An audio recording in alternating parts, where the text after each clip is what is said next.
네, 여러분 안녕하십니까. 다산TV 다산신부름꾼 진기동입니다. 구독에 앞서 채널 구독, 좋아요, 알림 설정 부탁드립니다.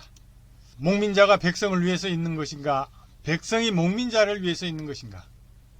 백성이 양곡과 마사를 생산하여 목민자를 섬기고 또 임금이 타는 수레와 말과 종을 붙여 목민자를 전송도 하고 환영도 하며 또는 고혈과 진수를 짜내어 목민자를 살주고 있으니 백성이 과연 목민자를 위하여 있는 것일까?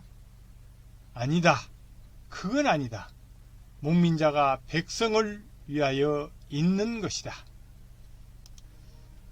네, 이것은 다산이 진정한 목민관으로서 목민관의 존재 이유를 명쾌하게 설명하고 있습니다. 그러면서 다산은 다음과 같이 자세하게 설명을 하고 있습니다. 옛날에야 백성이 있었을 뿐 무슨 목민자가 있었던가? 백성이 옹기종기 모여 살면서 한 사람이 이웃과 다투다가 해결을 보지 못한 것을 잘 이야기하는 어른이 있으므로 그에게 가서 해결을 보고 이웃이 모두 감복한 나머지 그를 추대하여 높이 모시고는 이름을 이정이라고 하였다. 또 여러 마을 백성들이 자기 마을에서 해결 못한 다툼거리를 가지고 준수하고 식견이 많은 장자를 찾아가 그에게서 해결을 보고는 여러 마을이 모두 감복한 나머지 그를 추대하여 높이 모시고는 이름을 당정이라고 하였다.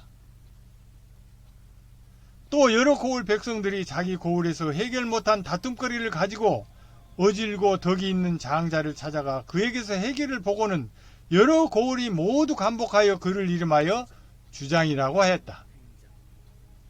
또 여러 주장들이 한 사람을 추대하여 어른으로 모시고 그를 이름하여 국군이라고 하였다. 또 여러 나라 국군들이 한 사람을 추대하여 어른으로 모시고는 그 이름을 방백이라고 하였다. 또 사방의 방백들이 한 사람을 추대하여 그를 우두머리로 삼아 이름하여 황황이라고 하였다. 따지자면 황황의 근본은 이정에서부터 시작된 것으로 백성을 위하여 목민자가 있었던 것임을 알 수가 있다고 자세히 설명하고 있습니다. 그만큼 한 나라의 지도자라는 것은 밑바닥의 민심으로부터 시작된 것이라는 것을 확실하게 알 수가 있습니다. 대한민국은 20대 대통령을 새로이 선출한 지가 3주째가 되어갑니다. 민주주의라는 선거 제도에 의하여 선출된 지도자라고 하지만 지지를 했던 사람과 지지하지 않았던 사람들이 서로 갈등과 패배감으로 힘들어하는 것은 당연하다고 생각합니다. 그러면 지도자는 다산이 말한 것처럼 이웃과 다투다가 해결을 보지 못한 것을 잘 이야기를 해서 풀어가는 사람을 지도자로 세웠듯이 선거로 인한 갈등을 어떻게 융합해야 할 것인가가 최우선의 과제이어야 할 것입니다. 하지만 지금 상황은 어떻습니까? 선거로 인한 후유증이 심각한데도 아랭곳 없이 5년간 임시직으로 선출된 지도자가 마치 자기가 주인인 양 들어갈 집타령으로 온 나라를 시끄럽게 하고 있습니다.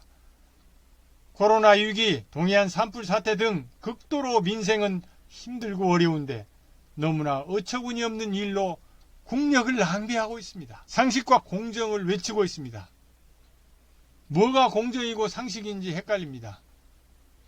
OECD 선진국이라고 한 대한민국이 이렇게 세계적으로 쪽팔리는 일이 언제였던가 싶습니다. 그래서 다산 선생은 복민심서 맨 첫 장 첫 부분인 부임 6조에서 다음과 같이 이야기를 하고 있습니다. 다른 벼슬은 하겠다고 나서도 좋지만 목민관만은 그래서는 안 된다. 임명된 직후에 재정을 낭비하는 일이 없도록 하라. 네, 200여 년 전 다산 선생께서는 주인이 누구인지, 목민관은 어떤 사람이어야 하는지, 또 왜 목민관은 아무나 해서는 안 되는지를 일찍이 가르쳐 주셨습니다. 이제부터라도 공직자가 되고자 하는 사람들은 누구든지 목민심서를 필독서로 삼아서 주인인 백성을 위해서 일할 수 있는 기본 역량을 확인해야 합니다. 공직자의 부임에서 퇴임까지 650여 개의 조항으로 사례를 들어 설명하고 있는 다산의 위국 에민의 매뉴얼인 목민심서가 오늘따라 왜 이렇게 절실히 필요한가를 느끼게 하는 시간입니다. 감사합니다. 지금까지 다산TV 다산신부름꾼 진기동이었습니다.